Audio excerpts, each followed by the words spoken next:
Só para deixar claro, eu mudei a vista que a gente estava fazendo na videoaula passada, naquele diagrama de corpo livre tridimensional, só para que fique mais claro, a gente está fazendo uma análise lateral daquele DCL. Então eu quero deixar claro para vocês que, por conta da inclinação das correias, essas forças são inclinadas. E eu estou exagerando um pouco a inclinação das forças, justamente para você entender do que se trata. Outra coisa que eu queria que você prestasse atenção, no ângulo de abraçamento, conforme eu comentei anteriormente nas videoaulas passadas, ele vai ser medido na nossa disciplina exclusivamente na polia pequena. E o ângulo de abraçamento, ele vai medir quanto que a correia abraça a polia pequena. E a gente já detectou que esse ângulo de abraçamento, quando ele for medido na polia grande, ele vai ser bem diferente da polia pequena. Então, as fórmulas que eu vou te apresentar para calcular F1 e F2 serão todas baseadas nesse ângulo de abraçamento calculado na polia pequena. Ô turma, eu não quero que vocês percam o foco. Lembrem-se que nós estamos estudando transmissão de potência através de polias e correias para que eu possa entender quais são as forças que aparecem nos eixos. Me deixa voltar aqui um instantinho, por favor. Meu interesse é calcular esses eixos daqui. Inclusive, esses eixos aqui estão calculados de um jeito que eu recomendei que vocês não façam. No início do curso eu falei, não me apresentam um eixo cilindrão. Eu apelidei o cilindrão porque é o seguinte, tecnicamente falando, o diâmetro dos eixos deve ser calculado ao aplicarmos a forma da ASME em diversas seções. Assim eu posso fazer um escalonamento do eixo e evitando que a gente use esse cilindrão aí. Então, beleza. Como eu quero calcular as forças que atuam no eixo e essas forças F1 e F2 estão inclinadas, se vocês não se incomodam, eu vou tratar de apresentar essas forças de um jeito visualmente mais agradável. E para fazer isso, eu vou utilizar a somatória vetorial. E vou usar os eixos matemáticos que são perpendiculares às polias. Ao definir esses eixos matemáticos, vai ser muito mais fácil que a gente faça o cálculo da flexão oblíqua nos eixos. E minha experiência como professor me mostra o seguinte, ao trabalhar com planos perpendiculares, o tratamento matemático fica menos abrasivo, porque engenharia é para pessoas fortes, hein? Pessoas fracas vão sucumbir aqui. E se você pensar bem, pessoas fracas já tinham se assustado com a furadeira logo no início da sequência de videoaulas de polias e correias. Só o barulho da furadeira já tinha assustado a pessoa. Então olha por favor aqui, esse eixo matemático que passa pelos raios das polias, ele é chamado de eixo principal. Por sua vez, os eixos matemáticos que são perpendiculares, eles são denominados eixos secundários. Então quer dizer, professor, que o eixo principal é o eixo horizontal? Não, meu amigo, isso depende do arranjo. Se as polias estivessem uma para cima, outra para baixo, ou se elas estivessem inclinadas. Inclusive, no exemplo que a gente começou a analisar, as polias estavam inclinadas, vocês se lembram? É só para deixar o sistema de transmissão mais fácil de ser analisado. E do ponto de vista dos eixos, eu vou olhar somente para as forças que aparecem no eixo. Então, por exemplo, eu vou pedir para você se concentrar somente na polia grande. Olha só para a polia grande, por favor. E vou pedir para você olhar só para o eixo principal. Então, vou repetir. Olha para a polia grande, olha só para o eixo principal. Para onde aponta a F1? A sua resposta só pode ser para a direita ou para a esquerda, porque eu pedi para você se concentrar só no eixo principal. Então eu pergunto de novo, para onde qual o sentido da projeção de F1 no eixo principal da polia grande? Você está vendo claramente, está apontando para onde? Para a direita. E se eu te fizer o mesmo pedido para você analisar só F2 na polia grande, para onde é a projeção de F2 no eixo principal? Você está vendo aqui, também é para a direita. E eu vou marcar aqui F2 principal. Então eu te pergunto, para onde vai ser a somatória vetorial de F1 e F2 no eixo principal da polia grande? Ora, eu tenho uma projeção para a direita e a outra projeção para a direita. Então eu marco que a somatória vetorial é para a direita. E essa força a gente chama de força principal. Agora a gente vai fazer a mesma análise, só que na polia pequena. Eu vou pedir para você se concentrar somente no eixo matemático principal. A gente já poderia dizer que na polia pequena, por ação e reação, a força FP tem que ser para a esquerda. Mas nós vamos fazer análise completa. Aqui é Maluflix, não tem curta-metragem. Aqui é filme completo, aqui é longa-metragem. Tem um filme muito antigo chamado Covades, vocês nem conhecem, mas esse filme Covades aqui no Maluflix seria trailer. Aqui é estilo Walking Dead, não acaba nunca, é sério. Oi, por falar em Walking Dead, eu não vou fazer nada de spoiler não, mas vocês já perceberam uma coisa? Tem mais zumbi naquele filme do que o dobro de pessoas no mundo. Sei lá qual foi a maldição que apareceu naquele seriado, sei lá, as formigas viraram zumbi. Putz, meu amigo, haja zumbi. E outra reflexão aqui. Você já pensou numa coisa? Se o zumbi não tá morto, não tá vivo e não morre, para que eles querem comer quem tá vivo? Não, peraí, vamos dar um tempo aqui, pensa comigo. O zumbi vai atrás de comer a Carol. Sempre tem uma personagem chamada Carol no filme. E a Carol sempre vai até o final e capota na penúltima cena. É impressionante. Daí o zumbi vai comer a Carol e toma uma trabucada na cabeça e morre porque estava querendo comer a Carol e o xerife quer salvar a Carol. Sei lá, talvez o xerife que queira... deixa pra lá. Mas assim, do ponto de vista do zumbi... Não, pensa comigo. Como engenheiras e engenheiros. Do ponto de vista do zumbi, não vale a pena. Meu amigo, olha só. Não, de verdade. Se eu sou o zumbi, apareceu aquela galera e tem aquele xerife lá. Eles estão indo pra onde? Pra direita? Meu amigo, se eu sou o zumbi, eu vou pra esquerda, uai. Pra que o zumbi vai tentar comer a Carol? O zumbi não morre, caramba. Mas ele morre se ele tentar comer e for morto na tentativa de tentar comer. E comer algo que ele não precisa comer. Minha constatação é a seguinte: todo zumbi é burro e muito burro. Olha só, o maluco já morreu, ele consegue ter a manha de morrer de novo. É muito pra minha cabeça. Vai pra esquerda, pra longe do xerife. Agora, já nem sei o que eu tava falando. Virei crítico de cinema aqui. E o Breaking Bad, vocês gostam? Bem louco, né? Vocês viram a dificuldade que o professor tem de se dar bem? Até no cinema o professor roda. Mas eu tava falando do quê? Zumbi? Não, na polia. Então, é o seguinte. A gente não precisava fazer análise completa na polia pequena. A gente já poderia dizer que na polia pequena, por ação e reação, a força FP é para a esquerda. Mas aqui, como é a mais famosa do Brasil, nós vamos fazer análise completa. Então, olha para cá, por favor.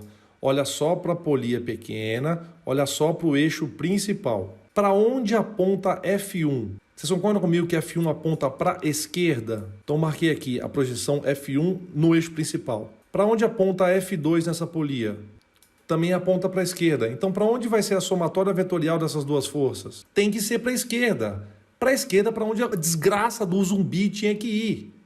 Zumbi burro do inferno. Agora, vamos fazer o mesmo princípio de análise, só que agora olhando para o eixo secundário. Vamos voltar aqui para a polia grande e vamos olhar só para o eixo secundário. Para onde que aponta F1? Sua resposta só pode ser ou para cima ou para baixo. Você está vendo que F1 aponta para baixo? Então, vou escrever aqui, ó, F1, projeção no eixo secundário. Para onde aponta F2? F2 só pode apontar para cima. F2 com sua projeção no eixo secundário. Agora, em termos de somatória vetorial, quem ganha? Porque eu tenho a projeção de F1 para baixo e a projeção de F2 no eixo secundário para cima. Gente, nós sabemos que F1 é maior do que F2. Então a somatória vetorial no eixo secundário da polia grande, nessa situação vai ser para baixo. Daí nós vamos fazer a mesma análise, só que agora focando somente na polia pequena. Nessa situação, para onde aponta a força F1, ou melhor, vamos falar do jeito mais bonito. Qual é a projeção, qual é o sentido da projeção ortogonal da força F1 no eixo secundário? Vocês vão concordar comigo que só pode ser para cima. E a mesma pergunta eu te faço. Para onde é a projeção ortogonal de F2 no eixo secundário na polia pequena? Só pode ser para baixo. Vou escrever aqui, ó, F2, sua projeção no eixo secundário. Gente, eu preciso fazer uma somatória vetorial da perspectiva do eixo, do ponto de vista do eixo. E aí eu tenho F1 que aponta para cima e F2 que aponta para baixo.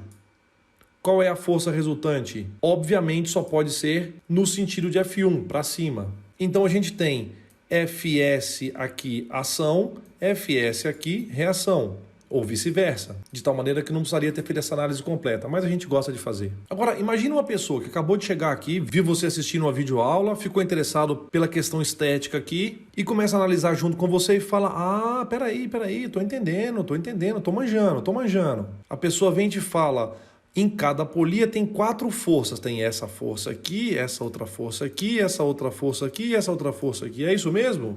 Pô, não me mata do coração. Claro que não.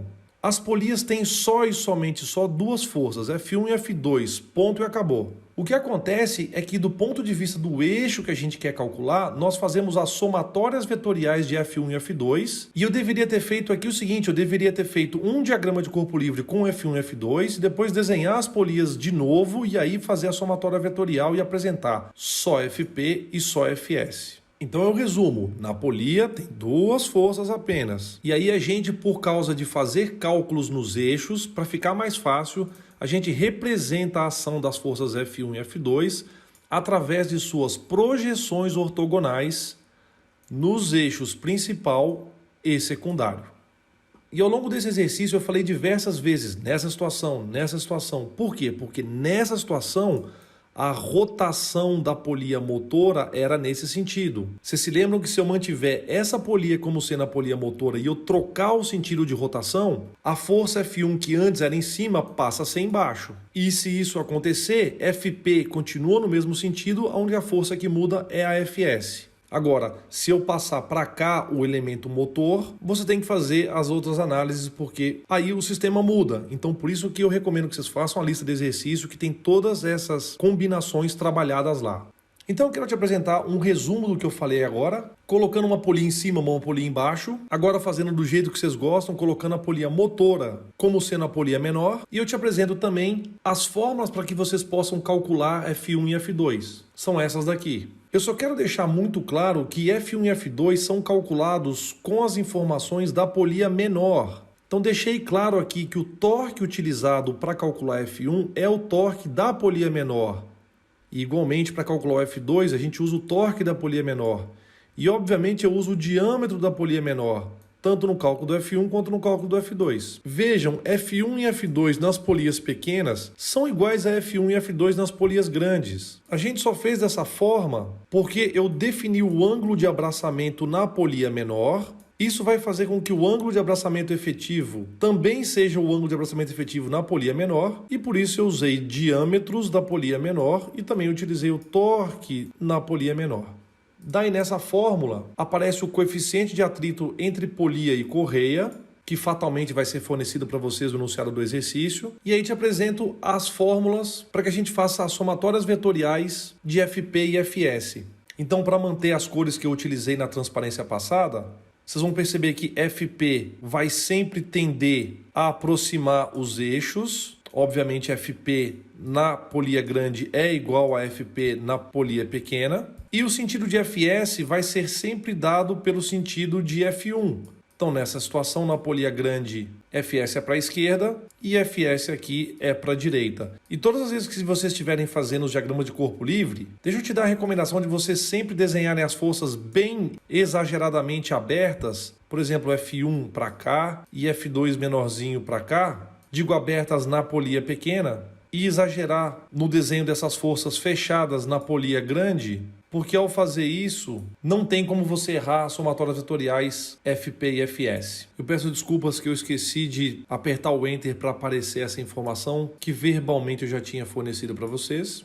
Outro ponto que eu quero deixar reforçado é de que eu tenho que te dar no enunciado do exercício quem é motora, quem é movida e também te fornecer os sentidos das rotações. Ou, veja a importância do que eu estou falando agora, ou eu forneço para você só o sentido do torque. Se eu te fornecer o sentido do torque, você não precisa de mais nada. Dado o sentido do torque, você sabe o sentido das forças, só que, por outro lado, você não consegue descobrir quem é motora e quem é movida, mas não faz a menor diferença, porque você já achou o sentido das forças. É só vocês pegarem as listas de exercício, que eu apresentei exercícios para vocês de todas essas modalidades. Agora, só para a gente encerrar, eu gostaria de chamar a atenção de vocês aquilo que eu falei logo no início das aulas, onde eu trato de esforços em transmissões feitas por polias e correias. Você percebe que, mais uma vez, eu tenho duas funções trigonométricas nas fórmulas para calcular os esforços dessa disciplina. E aí eu lhes pergunto, como é que se chama aquilo que está entre parênteses nas fórmulas das funções trigonométricas? Se chama argumento. Vocês percebem que o argumento está medido em radianos? Percebe isso? Então, para que vocês façam esses cálculos, e quando eu falo esses cálculos, eu estou falando do cálculo da função trigonométrica, cosseno de alguma coisa, seno de alguma coisa. Para vocês calcularem isso, vocês têm que configurar a sua calculadora para que o ângulo do argumento seja compatível com a plataforma que sua calculadora está fazendo os cálculos. Então, como nesse caso, essas funções trigonométricas estão sendo utilizadas para calcular ângulos medidos em radianos, você tem que selecionar e configurar sua calculadora para radiano. Não dá uma de vacilão igual o zumbi, hein? Eu peguei um ódio de zumbi, eu nunca vi bicho tão burro na minha vida. Acorda, zumbizada, vai para a esquerda, caramba. Então, mesma coisa aqui, não vai dar esse vacilo. Para fazer o cálculo dessas funções trigonométricas, sua calculadora tem que estar em radianos. E só para deixar registrado alguma coisa que eu já registrei, a relação de transmissão tem que ser sempre o diâmetro da polia maior dividido pelo diâmetro da polia menor. Desculpa se a aula ficou muito grande, desculpa se eu te fiz perder o seu episódio de Walking Dead.